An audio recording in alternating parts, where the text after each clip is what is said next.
নমস্কাৰ। জীৱন এটা সৰু শব্দ, কিন্তু অসাধাৰণ তাৰ অৰ্থ। ব্যক্তিভেদে জীৱনৰ বহুত অৰ্থ। কাৰোবাৰ বাবে যদি জীয়াই থকাটো জীৱন, তেন্তে আন কাৰোবাৰ বাবে কিন্তু এক সংগ্ৰামৰ ৰূপান্তৰ। প্ৰিয় দৰ্শকবৃন্দ, সংগ্ৰাম জীৱনৰ আন এটা নাম। সংগ্ৰামৰ অবিহনে মানুহৰ জীৱন কেতিয়াও পৰিপূৰ্ণ নহয়। আজি ঠিক আপোনালোকক তেনে এটা অনুষ্ঠানে আমি আগবঢ়াম। এজন সংগ্ৰামী মানুহ, তেওঁৰ জীৱন পৰিক্ৰমাৰ প্ৰতিটো স্তৰতে একোটা বাৰ্তা আছে, মানুহে জানিবলগীয়া, বুজিবলগীয়া, শিকিবলগীয়া। তেখেত হৈছে গোলাঘাটৰ কমাৰবন্ধাৰ চুতীয়া গাঁৱৰ সন্মানীয় ভদ্ৰেশ্বৰ শইকীয়া ছাৰ। তেখেতৰ জীৱন পৰিক্ৰমাত পাৰ হৈ অহা বিভিন্ন সংগ্ৰামৰ বিষয়ে আজি আমি তেখেতৰ মুখেৰে শুনিম। গতিকে আহকচোন আমি সকলো তেওঁৰ বিষয়ে জানিবলৈ আজি তেওঁৰ গৃহলৈ যাওঁ।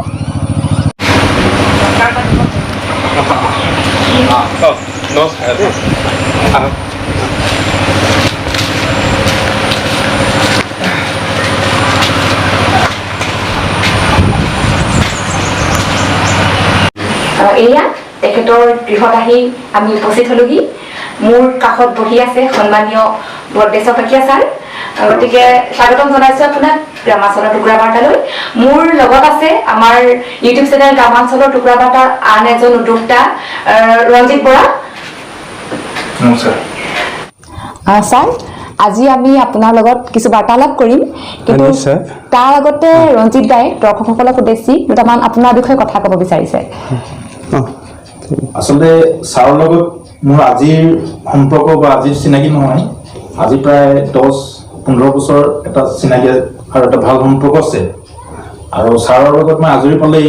মানে কিছুমান ব্যক্তিগত কথাও আমি শ্বেয়াৰ কৰোঁ। আৰু ছাৰে তেতিয়া পাষ্ট লাইফৰ কিছুমান অলপ দুখজনক মানে কৰুণ কথা মোক কৈছিলে, আৰু সেই কথাখিনি মোক যথেষ্ট আপ্লুত কৰিছিলে। আৰু সেই কথাবিলাকত ছাৰৰ এটা ভাল যোগাত্মক এটা মেছেজ আছে। আৰু মই ভাবিলোঁ যে এই মেছেজবিলাক যে আমি যুৱ প্ৰজন্মক দিব পৰা যায়, নিশ্চয় উপকৃত হ'ব। আৰু সেই উদ্দেশ্যৰে আজি ছাৰৰ আমি এই সাক্ষাৎকাৰটো ল'বলৈ আহিছোঁ। আৰু মোৰ বিশ্বাস আজি যদি এই সাক্ষাৎকাৰটো দৰ্শকে বা যুৱ প্ৰজন্মই গুৰুত্ব দি লয়, নিশ্চয় উপকৃত হ'ব। ধন্যবাদ। আপুনি যিহেতু গোহাঁইগাঁও প্ৰাথমিক বিদ্যালয়ৰ এজন কৃতি শিক্ষক হয়, গতিকে মই সেই কথাটো দৰ্শকসকলক জনাই দিব বিচাৰিছোঁ। আৰু কেনে আছে আপুনি বৰ্তমান? বৰ্তমান ভালেই আৰু। পৰিয়ালত আপোনাৰ কোন কোন আছে জানিব পাৰিম নেকি? পৰিয়ালত মোৰ মা আছে, মোৰ পত্নী আৰু ল'ৰা এটা। হয়, দৰ্শকসকলক তেওঁলোকৰ লগত চিনাকি কৰি দিম এতিয়া আমি। হয়, ঠিক আছে, মই মাতি দিছোঁ তেওঁলোকক। এয়া মোৰ মা আৰু এয়া মোৰ পত্নী, তেওঁ চুতীয়াগাঁও মধ্য ইংৰাজী বিদ্যালয়ৰ সহকাৰী শিক্ষয়িত্ৰী। আৰু এয়া মোৰ ল'ৰা দৰ্পণ শইকীয়া, তেওঁ বৰ্তমান BSc ফাইনেল ইয়াৰ পঢ়ি আছে। ছাৰ, আপোনালোকৰ ঘৰৰ বাহিৰৰ পৰিৱেশটো ইমান সুন্দৰ লাগিছে, গতিকে আমাৰ বাৰ্তালাপসমূহ ঘৰৰ বাহিৰতে আমি চলাই নিব পাৰিম নেকি? হ'ব, ঠিক আছে, নিশ্চয়। এটা অসম্ভৱ স্বপ্ন, এক অন্তহীন অন্বেষণ, এয়াইতো জীৱনৰ একমাত্ৰ সাৰ্থকতা। সফলতা বিফলতা তুচ্ছ কথা, জীৱনৰ একমাত্ৰ গৌৰৱ হ'ল অসম্ভৱ বুলি জানিও সেই স্বপ্নৰ অনুসৰণ কৰিবলৈ নেৰা, অন্বেষণ অন্ত বুলিও জানিও তাক কেতিয়াও পৰিহাৰ নকৰা। এইটো মেন অফ লা মাঞ্চাৰ এটা সংলাপ আছিল, এখন সুন্দৰ বোলছবি। এই বোলছবিখনৰ এই সংলাপটিৰ লগত আজিৰ অনুষ্ঠানটো যথেষ্ট মিল আছে, সেইবাবেই দৰ্শকসকলক এই সংলাপটো কৈ শুনালোঁ। আপোনাৰ সমগ্ৰ জীৱন পৰিক্ৰমাৰ যি সংগ্ৰাম, সেই সংগ্ৰামৰ বিষয়ে আপুনি দৰ্শকসকলক কি ক'ব বিচাৰিব? নমস্কাৰ। মই প্ৰথমেই গোলাঘাট কামাৰবন্ধাৰ টুকুৰা খবৰৰ সৌজন্যত খোলা ইউটিউব চেনেল গ্ৰামাঞ্চলৰ টুকুৰা বাৰ্তাৰ সমূহ কৰ্মকৰ্তালৈ ধন্যবাদ জনাইছোঁ। আৰু মোৰ জীৱন পৰিক্ৰমাৰ বিষয়ে চমুকৈ ক'বলৈ লৈছোঁ। প্ৰথমতেই মই মোৰ জন্ম 1967 চনৰ ভাদ মাহত, আৰু তেতিয়া তাৰ পিছতেই মোৰ 1972 চনত প্ৰাথমিক বিদ্যালয়লৈ যাত্ৰা আৰম্ভ হৈছে। আৰু সেইধৰণে গৈ ক্লাছ 7ত থকা অৱস্থাটোতে 1980 চনত মোৰ দেউতা ঢুকাইছে। আৰু দেউতা ঢুকোৱাৰ পিছত মোৰ এই জীৱন সংগ্ৰাম অতি কষ্টকৰ বুলিয়ে কৈছোঁ কাৰণ কষ্টকৰ বুলি নকলেও বা অন্য হয়তো মোতকৈ আৰু বহুত কষ্ট কৰা মানুহো আছে কিন্তু তথাপিতো মই এতিয়া যিহেতু আজি দৰ্শকসকলক মোৰ নিজৰ বিষয়েহে ক'বলৈ লৈছোঁ গতিকে মোৰ বিষয়ে ক'ব লাগিব আজি গতিকে এই ক্ষেত্ৰত মোৰ কিছু হয়তো বহাটোতাও হ'ব পাৰে বা হয়তো মোৰ বেছি কোৱাও হ'ব পাৰে তাৰ বাবে মই আগতীয়াকৈ দৰ্শকসকলৰ পৰা ক্ষমা বিচাৰিছোঁ এতিয়া মোৰ দেউতাই সৰুতে অৱশ্যে দুটামান কথা কৈছিলে পঢ়াৰ ক্ষেত্ৰতে হওক বা যিকোনো কামৰ ক্ষেত্ৰত দেউতাই কৈছিল যে পঢ়ি শুনি মানুহ ডাঙৰ মানুহ হ'ব লাগিব ভাল মানুহ হ'ব লাগিব এনেধৰণৰ কথা কৈছিল আৰু কাম কৰাৰ ক্ষেত্ৰতো প্ৰতিটো ক্ষেত্ৰতেই এনেদৰে কৈছিল যে প্ৰতিটো কাম শৃংখলাকৈ কৰিবি আৰু তেতিয়াহে জীৱনত আগবাঢ়িব পাৰিবি সেইধৰণে গৈ যেতিয়া মই তৃতীয় শ্ৰেণী পাইছিলোঁ সেই সময়টোত তৃতীয় শ্ৰেণী ক শ্ৰেণী খ শ্ৰেণী প্ৰথম শ্ৰেণী দ্বিতীয় শ্ৰেণী তৃতীয় শ্ৰেণী সেই তৃতীয় শ্ৰেণীৰ পৰাই মই বজাৰত ধনিয়া বিক্ৰী কৰা আৰম্ভ কৰিছিলোঁ ধনিয়া বিক্ৰী কৰিয়েই প্ৰথম মোৰ উপাৰ্জনৰ পথ মুকলি হৈছিল আৰু দেউতাই অৱশ্যে মোক সেই ক্ষেত্ৰত এনেকুৱাও কৰিছিলে যে আমাক ভাগ কৰি দিছিল মোৰ ককাইদেউ আছিল আৰু ককাইদেউ মই আমি দুজনে আছিলোঁ ভাগ কৰি দিছিল মাটি টুকুৰাকৈ দুভাগ কৰি এনেকৈ দিছিলে যে এইটুকুৰা তোৰ এইটুকুৰা মাটি ধনিয়া বিকিলে তোৰ হ'ব পইচাটো আৰু সেইধৰণে সেইকাৰণে মোৰ মনতো তেনেকুৱা এটা ভাৱ সোমাইছিলে যে ইনকাম কেনেকৈ কৰিব পাৰি আৰু সেই ধনিয়াখিনি মই বজাৰত বিকিছিলোঁ বজাৰত বিকি তাৰ উপাৰ্জনৰ যিটো পইচা পাইছিলোঁ সেইটো মই পঢ়াৰ ক্ষেত্ৰতে হওক বা অন্য ক্ষেত্ৰত খৰচ কৰিছিলোঁ আৰু দেউতাই এটা কথা কৈছিলে যে তহঁতি কষ্ট কৰি হ'লেও তই নিজৰ পইচাটো নিজেহে ইনকাম কৰি ল'বি যিমান পাৰ চেষ্টা কৰিবি আৰু সেইকাৰণে মোৰ মনত এটা সোমাই গৈছিলে যে যিকোনো প্ৰকাৰে নিজৰ ইনকামটো নিজেই কৰিব লাগিব নিজে কৰিয়েই আমি আগবাঢ়িব লাগিব আৰু সেইধৰণে মই তাৰপিছতে এনেকুৱা হৈছিলে যেতিয়া ধনিয়া বজাৰত বিকিছিলোঁ দক্ষিণশিঙা বজাৰত তাত এনেকুৱাও হৈছিলে আমাৰ এইফালৰ ধনিয়াবিলাক ইমান ডাঙৰ নহয় কিন্তু দেৰগাঁও ফালৰ পৰা কিছুমান ধনিয়া আহিছিলে সেইবিলাক ডাঙৰ আৰু সেই ধনিয়াবোৰ আমি সেই সময়টোত 10 পইচাত যি মুঠি ধনিয়া বিকিছিলোঁ তাৰ পৰা অহা 10 পইচাতে দিছিলে কিন্তু তাৰ মুঠিটো বহুত ডাঙৰ সেইকাৰণে মই এনেকুৱা কৰিছিলোঁ বা আমাৰ দেউতাই মোক সেই ক্ষেত্ৰত অকণমান ইংগিত দিছিলে যে তাৰ কিছুমান ধনিয়া কিনি লৈ দুভাগ কৰি আকৌ 10 পইচাকৈ বিকিব পাৰি তেওঁলোকৰ পৰা আমি 10 পইচাকৈ কিনি লৈছিলোঁ কিনি লৈ দুভাগ কৰি দিয়াৰ লগে লগে দুমুঠি হৈছিলে আৰু মই 20 পইচা পাইছিলোঁ আৰু সেইধৰণেও আমি মোৰ এই যে টকা ঘটাৰ যিটো এটা হেৰি সেইটো মনত তেতিয়াৰ পৰাই ভাৱ হৈ গৈছিলে আৰু তাৰপিছতে মই সেই মাছৰ বজাৰতে প্ৰথম কটা তামোলৰ দোকান আৰম্ভ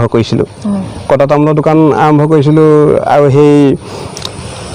মাছ বেপাৰীসকলে মোৰ পৰা খাইছিলে আৰু লগতে মোৰ ধনিয়া বিক্ৰী কাৰবাৰটো চলি গৈছিলে মানে আপুনি সৰুৰে পৰাই স্বনিৰ্ভৰশীল হ'বলৈ শিকিছিলোঁ আৰু মই যে কেনেকৈ পইচা ঘটিব লাগে বা নিজৰ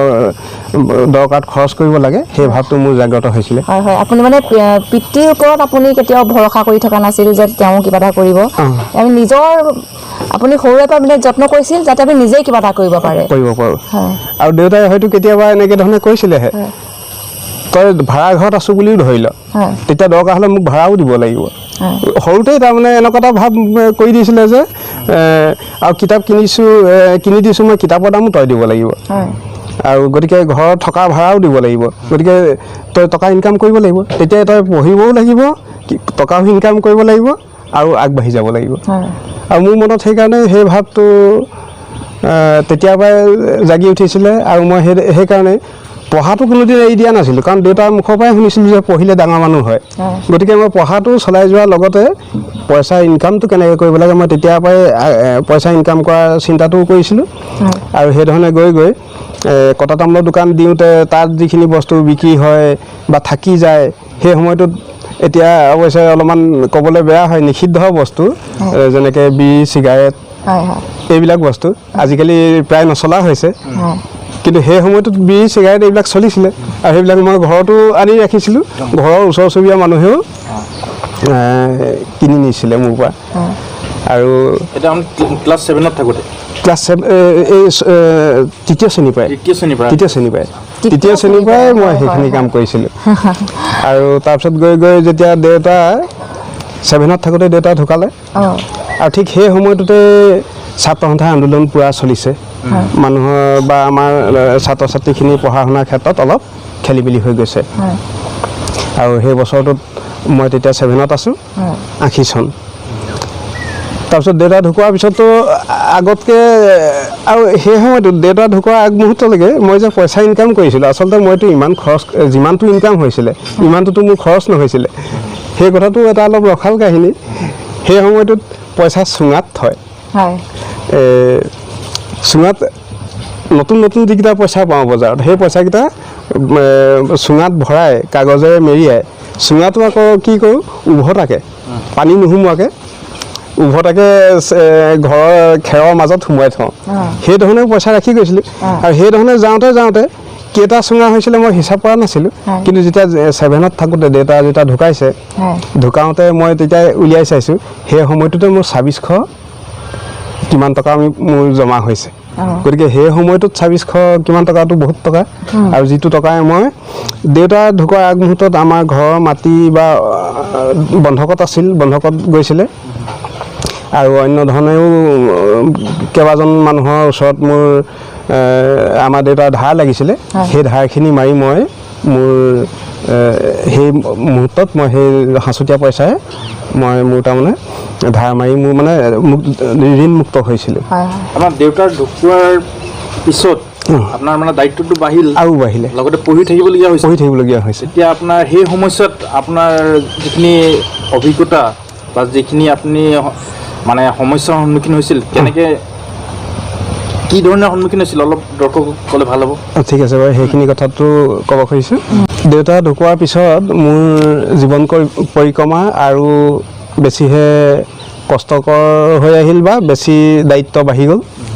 দায়িত্ব বাঢ়ি যোৱাৰ লগে লগে মোৰ বিশেষকৈ 8, 9, 10 এই 3 বছৰেই যথেষ্ট চিন্তা কৰিবলগীয়া হৈছিলে কেনেকৈ ইনকাম কৰা হ'ব বা কেনেকৈ পঢ়িব লাগিব কেনেকৈ খেতি কৰিব লাগিব মাটি যিকণ আছিলে সেইকণ বন্ধকত আছিলে সেই বন্ধকটো খোলা হোৱাৰ লগে লগে মই খেতি কৰাৰ দায়িত্বটো আহি গ'ল গতিকে সেই সময়টোত এনেকুৱা এটা আছিলে যে আমাৰ সেই সময়টোত প্ৰায় মানুহ হয় অৱশ্যে ঘড়ী নাছিলে ঘড়ী আমি কিছুমান মানুহ বা ঘৰৰ ছাঁ লৈ ছাঁটোৰ ওপৰত ভিত্তি কৰি আমি সময়টো নিৰ্ধাৰণ কৰিছিলোঁ আৰু সেইধৰণে সেই সময়টো যেতিয়া খেতি কৰিবলগীয়া হৈছিল প্ৰথম অৱস্থাত আমাৰ গৰু নাছিলে তেতিয়া মই ওচৰৰ আমাৰ জেঠাইদেউৰ ঘৰৰ লগতে তেওঁলোকে ম'হৰ হাল আছিলে তেওঁলোকে আমাক হাল বাই দিয়ে কিন্তু মই তেওঁলোকক আউচ কৰি দিওঁ সেই সময়টোত আউচ কৰি দিয়া এটা নিয়ম আছিলে হালৰ লগত গৈ কোৰেৰে আউচ কৰি দিব লাগে তেতিয়া মই এনেকুৱা এটা হৈছিলে প্ৰায় ৰাতিপুৱা হালৰ লগতে মই গুচি যাওঁ গুচি গৈ 8 মান বজালৈকে তেওঁলোকৰ লগতে মই আউচ কৰি দিওঁ আউচ কৰি দিয়াৰ বিনিময়ত তেওঁলোকে মোৰ পথাৰকেইডৰাত হাল বাই দিয়ে আৰু সেইধৰণে আমি খেতিও কৰিছিলোঁ খেতি কৰাৰ উপৰিও আৰু আমি সেই সময়টোত অলপ কুঁহিয়াৰ খেতিও কৰিছিলোঁ কুঁহিয়াৰ খেতি কৰাৰ সময়টোতো আমাৰ হাল বা মহ নাছিলে নথকাৰ কাৰণে মই সেই জেঠাইদেউৰ ঘৰৰ আশ্ৰয়ে লৈছিলোঁ বা তেওঁলোকক আমাৰ বাৰীতে হাল ফেলাই পাতিবলৈ দিছিলোঁ আৰু তেওঁলোকৰ হাল ফেলাইতে মই কুঁহিয়াৰ খেতি কৰিছিলোঁ আৰু সেই কুঁহিয়াৰ খেতি কৰাও এনেকুৱা এটা হৈছিলে যে স্কুল যোৱাৰ আগমুহূৰ্তলৈকে কুঁহিয়াৰ কটাৰ দিনত স্কুল যোৱাৰ আগমুহূৰ্তলৈকে কুঁহিয়াৰ কাটি পেলাই থৈ গুচি যাওঁ আৰু সেইখিনি কোঁৱালিবলৈ থাকি যায় ঘূৰি আহি কোঁৱালোঁ বা কেতিয়াবা দুদিনৰ মূৰতহে এজাপ কুঁহিয়াৰ পাৰোঁ কাৰণ নহ'লে স্কুল নগ'লেওতো নহয় আৰু তাৰ মাজতে সেই 3 বছৰৰ ভিতৰত 8, 9, 10 এই 3 বছৰৰ ভিতৰতে স্কুল মোৰ শুক্ৰবাৰ দিনটোত বিশেষকৈ স্কুল ক্ষতি হয় সদায় স্কুল ক্ষতি হয় এই শুক্ৰবাৰ দিনাখন বৰজান বাগানৰ দৰমহা দিয়ে আৰু সেইদিনাখন বাগানীয়া বজাৰ হয় আৰু সেই বজাৰত মই দোকান দিওঁ গতিকে এই শুক্ৰবাৰ দিনাখন মোৰ স্কুল ক্ষতি হয় আৰু তেনেকৈ ধৰণে আৰু বিশেষ যদি কাৰণত যদি মানে এনেকুৱা হৈ যায় কেতিয়াবা বাগান চু চিনেমা দিয়ে বাগান চু চিনেমাত মই দোকান দিবলৈ যাওঁ কেতিয়াবা ডবল চু দি দিয়ে ডবল চু দি দিলে বহুত দেৰিলৈকে হৈ যায় তেতিয়া পাছদিনাখন টোপনি ক্ষতি হয় তেনেকুৱা দিনতো মোৰ স্কুল ক্ষতি হয় কিন্তু স্কুল ক্ষতি হ'লেও মই মোৰ পঢ়াটো ক্ষতি হোৱাটো হ'ল কিন্তু তাৰ বাদে মই স্কুল যোৱা কেইদিনত মই পঢ়াটো যিকোনো প্ৰকাৰে বজাই ৰাখিবলৈ চেষ্টা কৰোঁ দুইটা আপুনি বজাই ৰাখিছিল দোকানো দিছিলোঁ খেতিও কৰিছিলোঁ বা কুঁহিয়াৰ খেতিটোও লাগিছিলোঁ অথচ পঢ়াটো চলাই নিছিলোঁ হয় তাৰ ভিতৰতে গৈ গৈ এনেকুৱা এটা হ'ল সেই সময়টোত যেনে তেনে চলি থকাহে হৈছিলে আৰ্থিক দিশত বহুত অসুবিধা যিকেইটকা ইনকাম হয় সেইকেইটকাই ঘৰ চলোৱা অন্য দোকান বজাৰ কৰা কাপোৰ কানিও কিনা আৰু সেই সময়টোতো আমি আৰু এটা কথা হৈছিলে কিতাপ পত্ৰবিলাক অৱশ্যে অকল মোৰেই নহয় সেই সময়টোত বহুতে আধা দামত কিতাপ বিক্ৰী কৰিছিলে মইতো কোনোদিনেই আচলতে নতুন কিতাপ সম্পূৰ্ণ দাম দি নতুন কিতাপ কিনি অনা নাছিলোঁ মই মোতকৈ ছিনিয়ৰ ছাত্ৰ ছাত্ৰীৰ লগত সদায় যোগাযোগ ৰাখিছিলোঁ যোগাযোগ ৰাখি তেওঁলোকৰ পৰা কিতাপ মই আধা দামত কিনিছিলোঁ কাৰণ আধা দামত কিনিলে মোৰ পইচাটোও ছেভ হ'ল অথচ তাৰ পৰা পাবলগীয়া শিক্ষাটোতো একেই থাকিব গতিকে মোৰ মনত সেইটো চিন্তা কৰি সেইকাৰণে আধা দামত কিতাপ কিনিও আনিছিলোঁ তাৰ মাজতে গৈ গৈ এনেকুৱা এটা দিন আহিলেগৈ যে ক্লাছ 10ত তেতিয়া মই শিক্ষণবাৰীৰ পৰা সেই সময়টোতে ককাইদেৱে বিয়াও পাতিছে মই ইতিমধ্যে 10লৈ পাইছোঁ বিয়া পতাৰ লগে লগে আমি এটা বেলেগ হোৱা এটা আমি ককাই ভাইৰ মাজৰ বেলেগ হোৱাৰ কথা এটা আহি পৰিলে সেইকাৰণে আমি এতিয়া আজি য'ত আছোঁ উপস্থিত এই জেগালৈ আমি গুচি আহিলোঁ গুচি অহাৰ লগে লগে এই জেগাটোত নতুনকৈ যেতিয়া ঘৰ স্থাপন কৰিবলগীয়া হ'ল যেনে তেনে ঘৰটো বনাবলগীয়া হোৱাৰ লগে লগেও মোৰ হাতত যিকেইটকা পইচা আছিলে সেইকেইটকা আৰু খৰচ হৈ গ'ল আৰু খৰচ হৈ যোৱাৰ লগে লগে এনেকুৱা এটা অসুবিধা আহি গৈছে যে মই মেট্ৰিক পৰীক্ষা টেষ্ট পৰীক্ষা আৰম্ভ হওঁ হৈ গ'ল এতিয়া টেষ্ট পৰীক্ষা আৰম্ভ হোৱাৰ পিছত টেষ্ট পৰীক্ষা দিয়াৰ পিছতে এনেকুৱা এটা ভাৱ আহিছে যে মই মেট্ৰিক পৰীক্ষাৰ কাৰণে ফৰ্ম ফিল আপ কৰিব লাগিব ফৰ্ম ফিল আপ কৰিবৰ কাৰণে মোৰতো পইচা আকৌ অভাৱ হ'ব মই কাৰ ওচৰত হাত পাতিম গতিকে মোৰ মনত এনেকুৱা এটা ভাৱ আহিলে যে মই ক'ত থাকিলে পইচাও ইনকাম হ'ব অলপ বেছিকৈ আৰু মোৰ ফৰ্ম ফিল আপৰ কাৰণে পইচাও যোগাৰ হ'ব আৰু লগতে মই পঢ়াটো চলাই নিব পাৰিম তেতিয়াই মই গোলাঘাটৰ কোৰ্টৰ ওচৰৰ মনোৰঞ্জন হোটেল বুলি এখন হোটেল আছিলে এতিয়া হোটেলখন নাই সেই হোটেলখনৰ মালিকক মই সুধিছিলোঁগৈ গৈ যে ইয়াত কাম কৰা ল'ৰা লাগিব নেকি তেতিয়া তেখেতলোকে ক'লে যে ঠিক আছে বাৰু কাম কৰা মানুহ লাগে মই এইটো কাৰণে সেই হোটেলখন বা তেনেকুৱা কোৰ্টৰ ওচৰত চিলেকশ্যন কৰিছিলোঁ যাতে এই শনিবাৰ বা দেওবাৰটোত কেতিয়াবা যে বন্ধ থাকে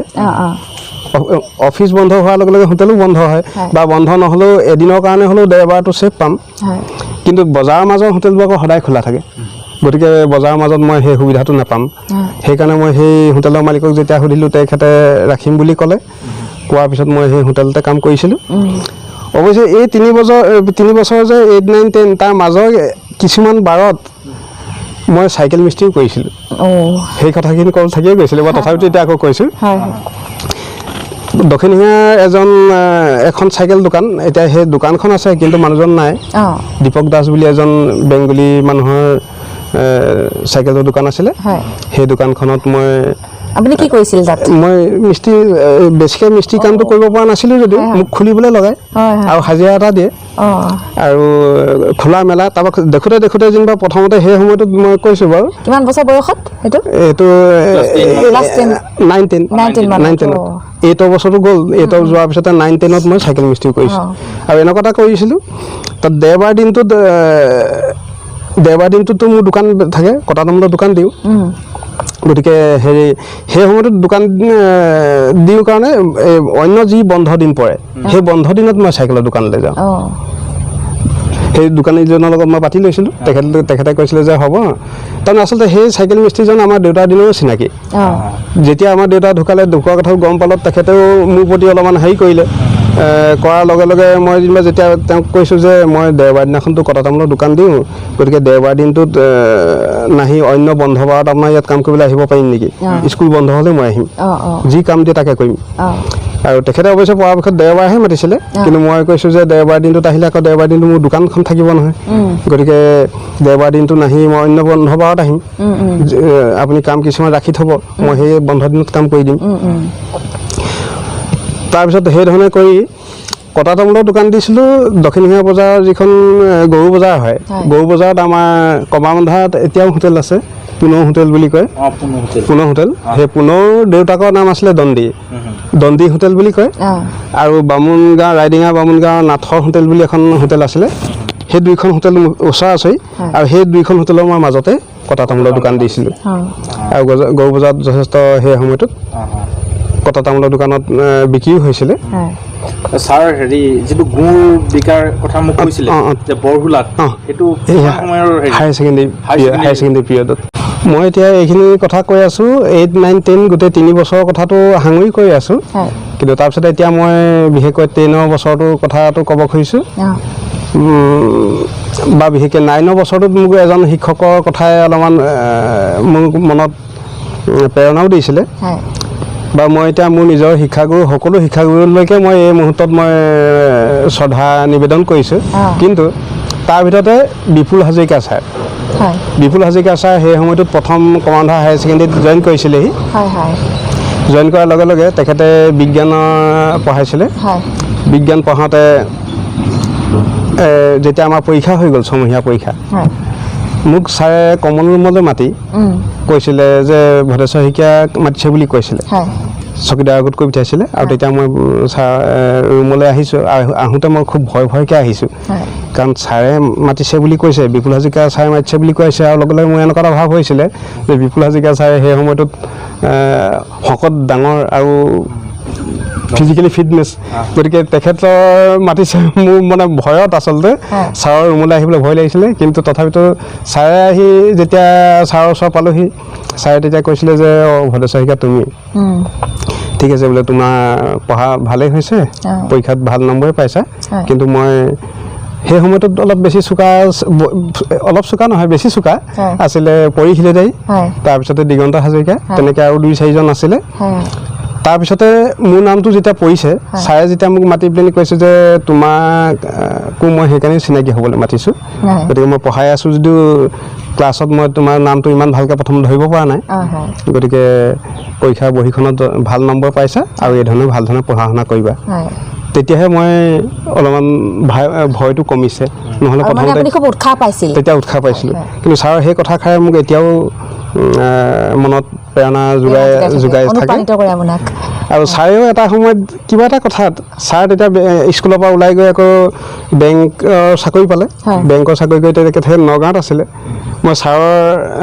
ভনীয়েকৰ ওচৰত মানে কিবা চিলাই কাম এটাৰ কাৰণে যাওঁতে মই ভনীয়েকৰ লগত কথা এটা ওলাইছিলে যে হেৰি, তেখেতেও কৈছিলে যে বিপুল হাজৰিকা ছাৰ মই ভনীয়েক, ছাৰৰ লগত মোৰ ভাল বুলি ক'লোঁ। ছাৰ তেতিয়া লগে লগে বিপুল হাজৰিকা ছাৰলৈ ভনীয়েকে ফোন কৰিছে যে কয়দেউ তুমি পঢ়োৱা এজন ছাত্ৰ আহিছে, নামটো ভদেশ্বৰ শইকীয়া, তেনেকৈ বুলি কওঁতেই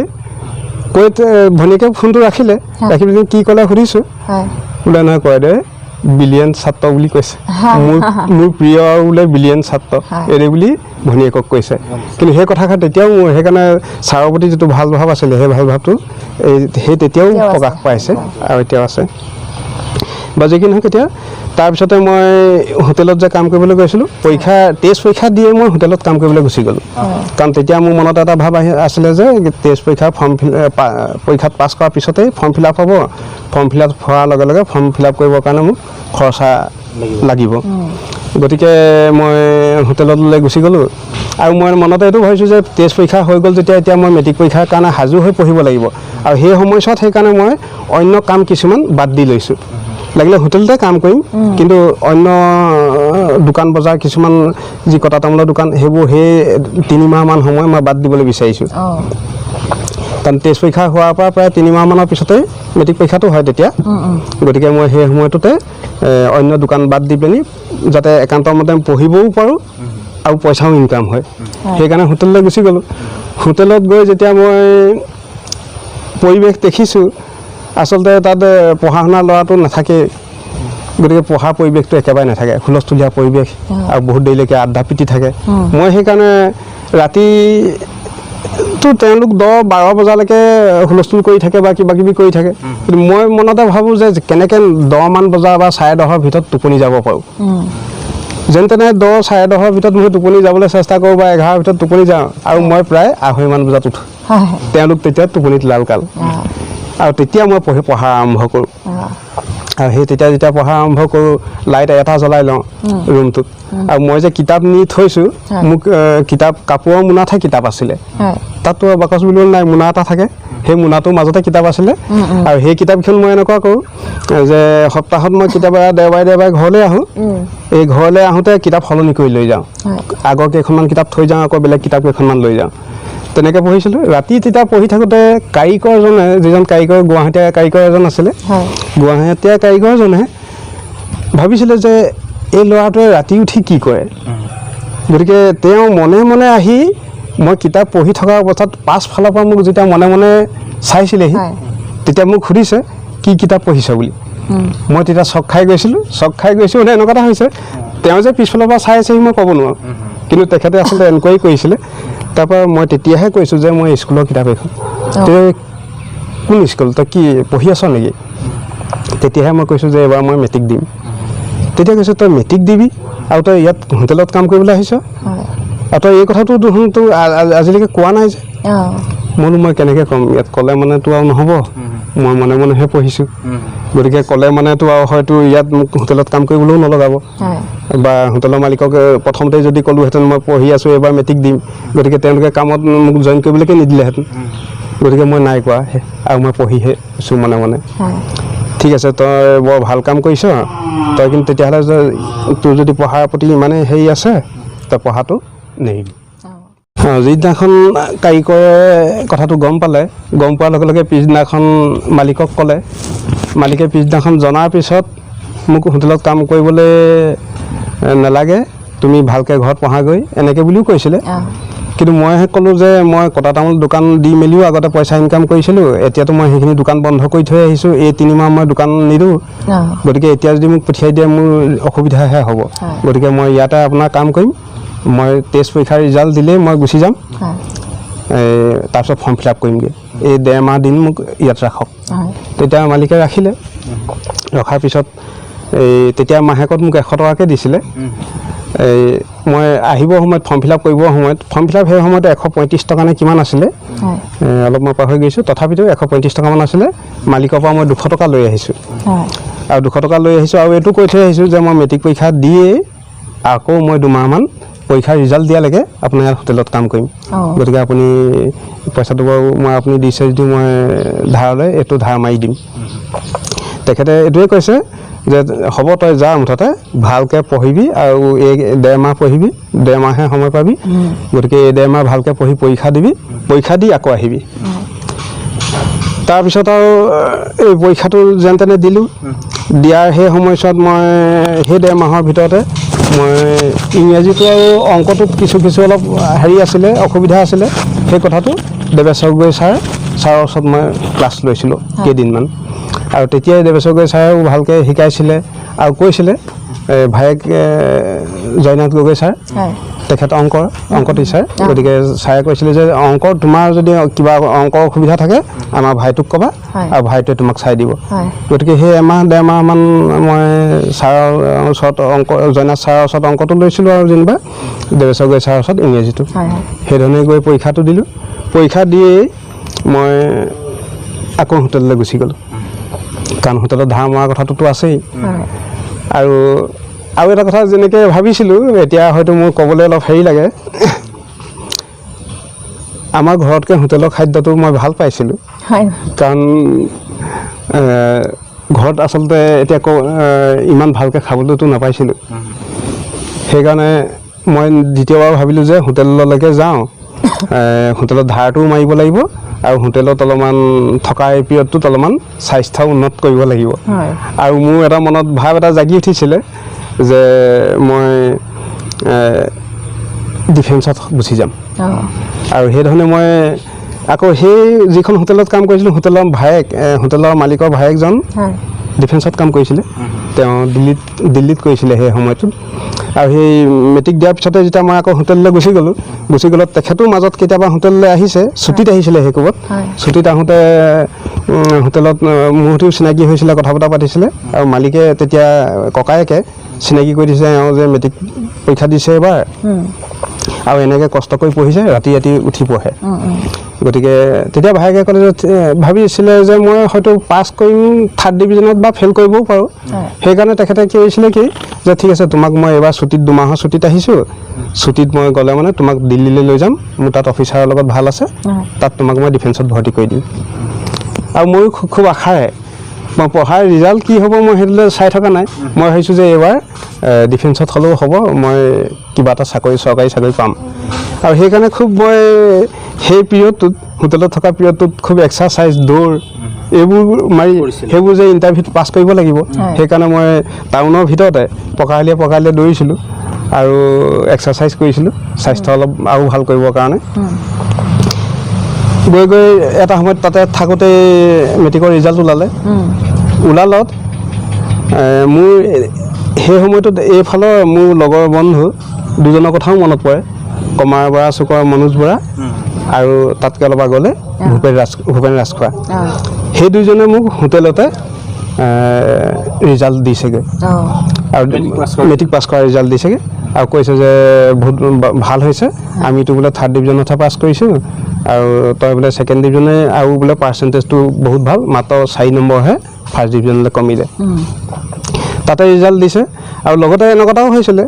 এই হোটেলৰ মালিকেও মোৰ এডমিট নম্বৰটো লৈ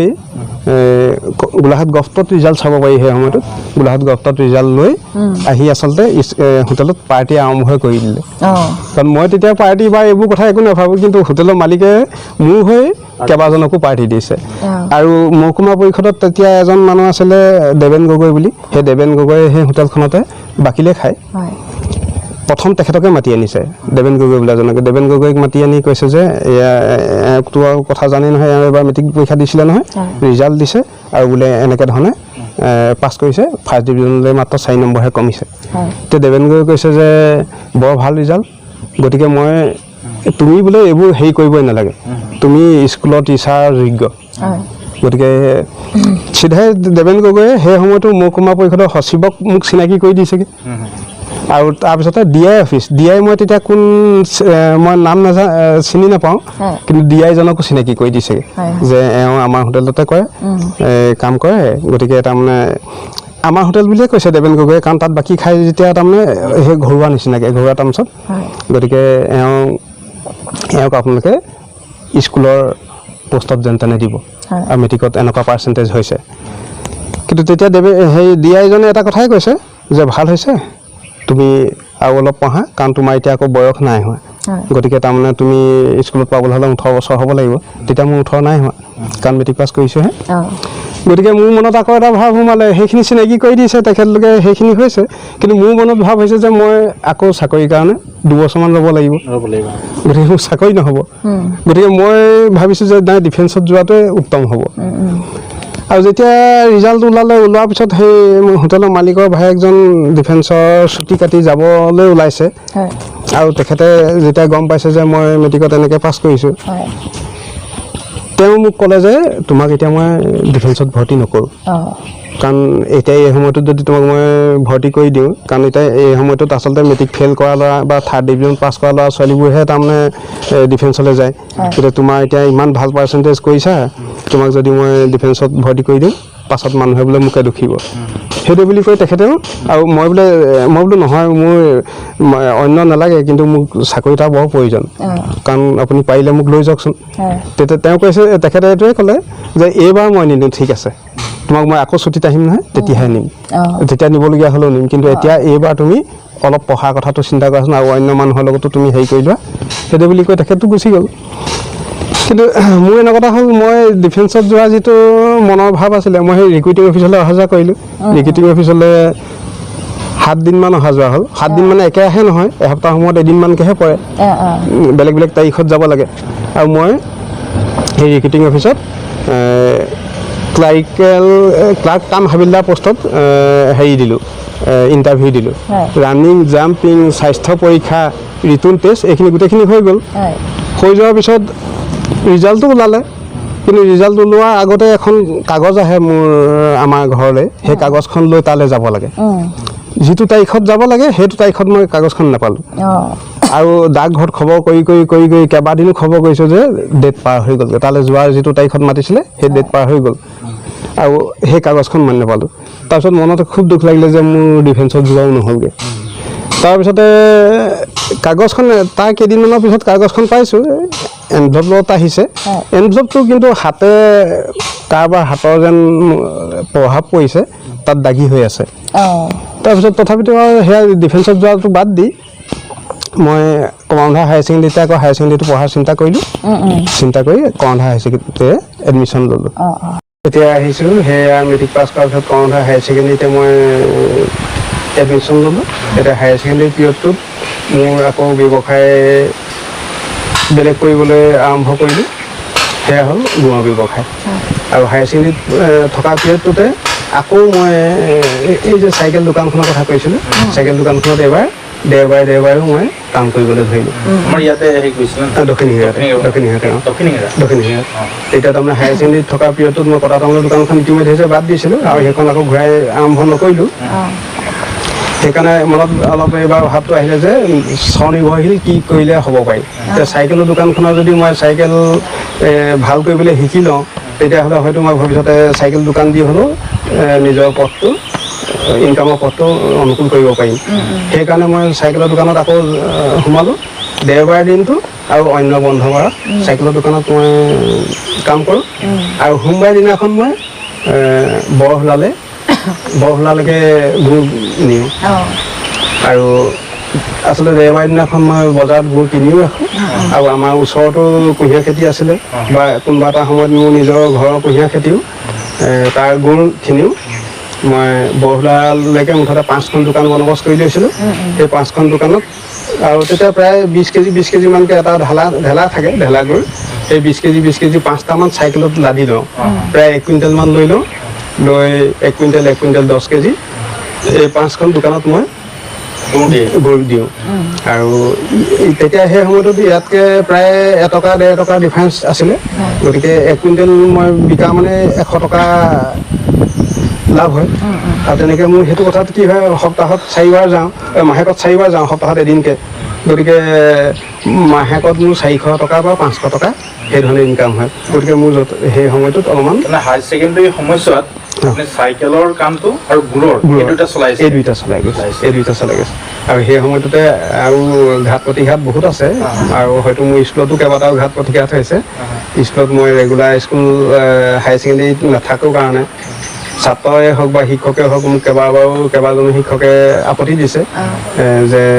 তেওঁ তাৰমানে ক্লাছত নাথাকে। আৰু তাৰপিছত 2-এজনে কৈছে যে তেওঁ বেপাৰৰ কাৰণে ক্ষতি হয় বা অন্যান্য কাৰণত ক্ষতি হয়। তাৰপৰা এদিনটো আৰু এটা অসুবিধা হৈছে, সেইদিনাখন মই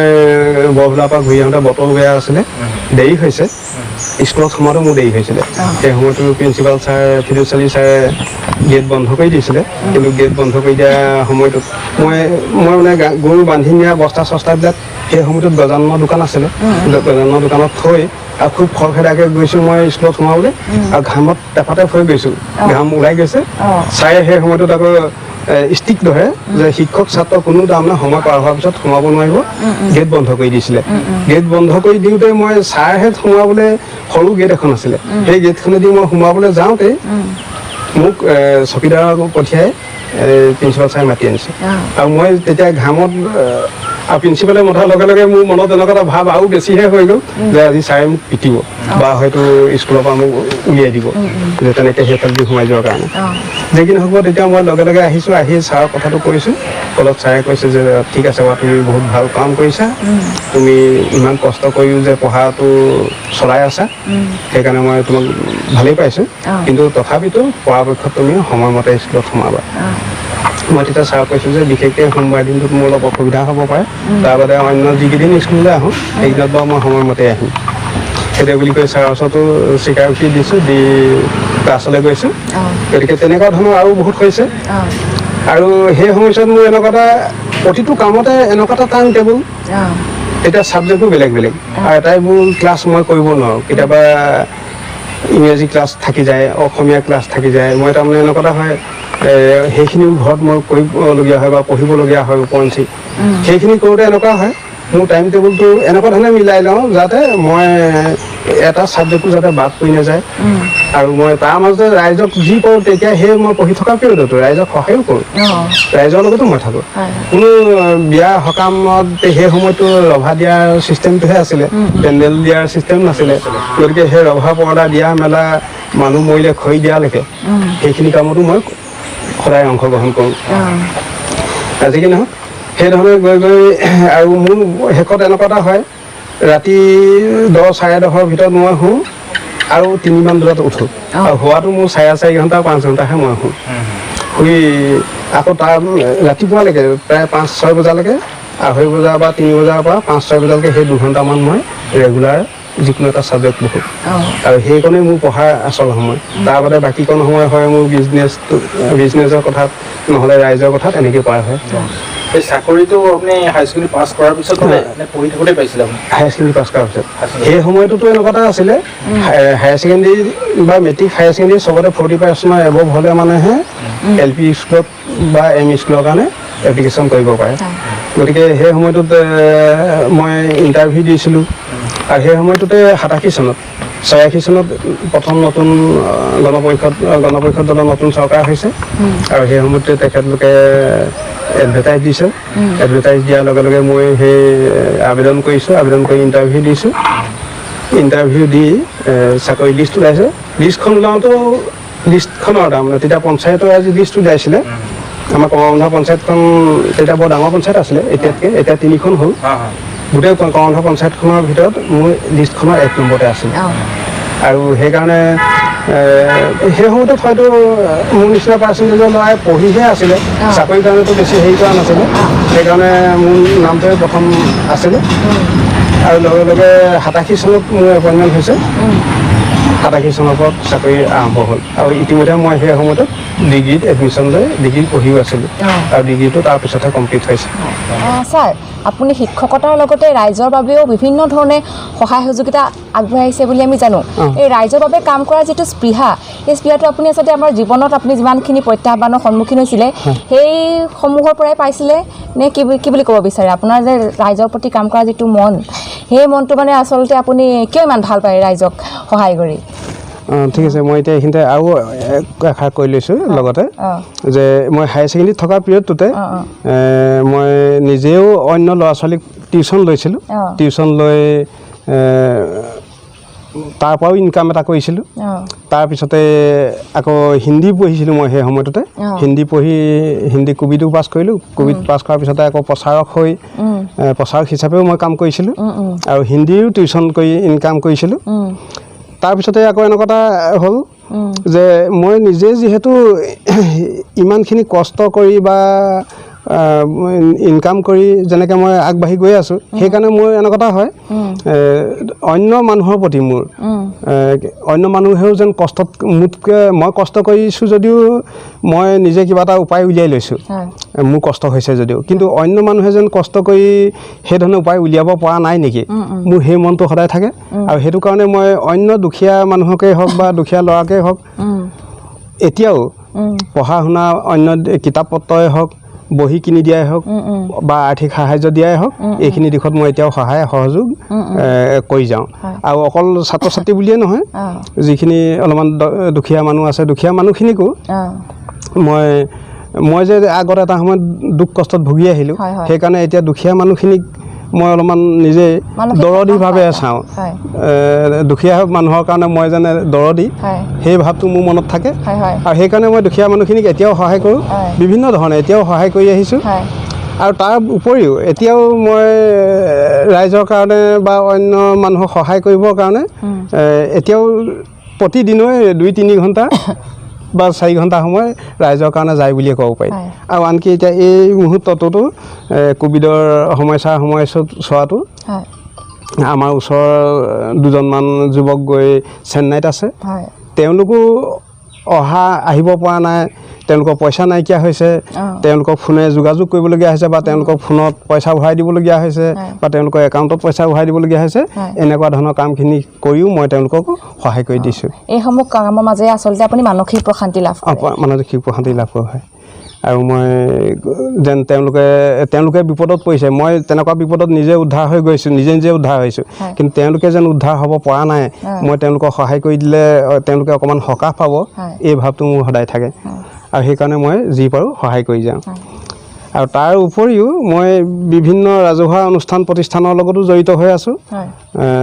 এতিয়া অনুষ্ঠান প্ৰতিষ্ঠান বহুত, সেইখিনি ক'বলৈ গ'লে বহুত দীঘল হ'ব, সেইখিনি মই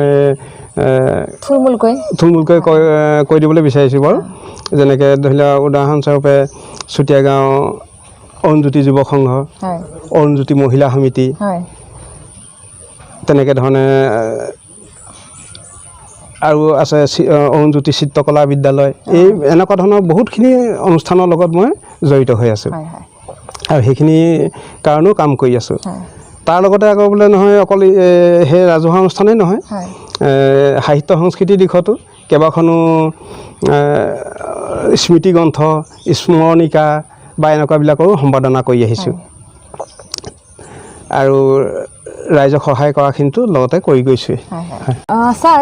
দেখা যায় যে বৰ্তমান নৱপ্ৰজন্মৰ মাজত হতাশাগ্ৰস্তটো খুবেই বেছি। তেওঁলোকে জীৱনৰ প্ৰত্যাহ্বানবোৰৰ লগত বেছিকৈ যুঁজ দিব নোৱাৰি আত্মহত্যা পৰ্যন্ত কৰে। গতিকে জীৱন যুঁজৰ এজন অক্লান্ত সৈনিক হিচাপে নৱপ্ৰজন্মক উদ্দেশ্যি আপুনি কি ক'ব বিচাৰিব? সেইটো হয়, প্ৰায় দেখা যায়